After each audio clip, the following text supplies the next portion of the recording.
আসসালামু আলাইকুম রহমতুল্লাহি ওয়া বারাকাতুহু। রাসূল সাল্লাল্লাহু আলাইহি ওয়াসাল্লাম তিনি বলেন, আস-সালাওয়াতুল খামস ওয়াল জুমআতু ইলাল জুমআহ ওয়া রমাদানু ইলা রমাদান মুকাফফিরাতুল লিমা বাইনাহুন্না ইজাজতুনিবাতিল কাবায়ের।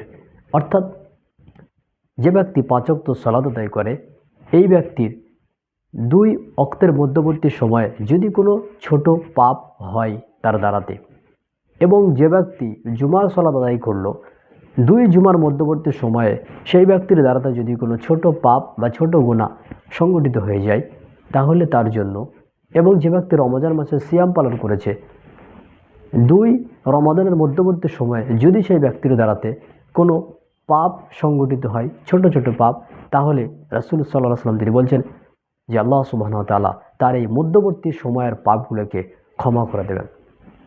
হাদিসটি উল্লেখ করা যে সহিহ মুসলিমের মধ্যে, একই হাদিস উল্লেখ করা যে মুসনাদ আহমদের ৯১৯৭ নম্বর হাদিস।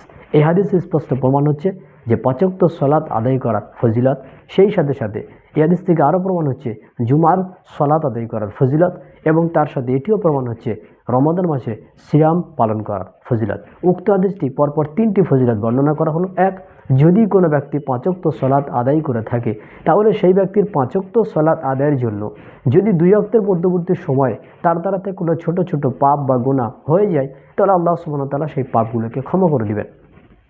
এবং যদি কোনো ব্যক্তি জুমার সালাত আদায় করে থাকেন তাহলে সেই ব্যক্তির জুমার সালাতের ফজিলত এতটাই যে দুই জুমার মধ্যবর্তী সময়ে ওই ব্যক্তির দ্বারাতে যদি কোনো ছোট পাপ হয়ে যায় তাহলে সেটাকে আল্লাহ সুবহানাহু ওয়া তাআলা ক্ষমা করে দিবেন।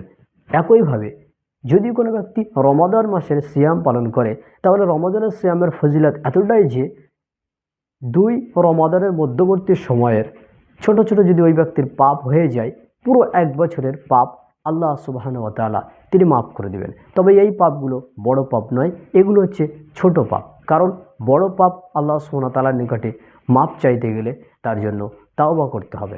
সুতরাং এই হাদিস থেকে স্পষ্ট প্রমাণ হলো পাঁচ ওয়াক্ত সালাতের ফজিলত, রমাদানের সিয়ামের ফজিলত এবং জুমা সালাতের ফজিলত।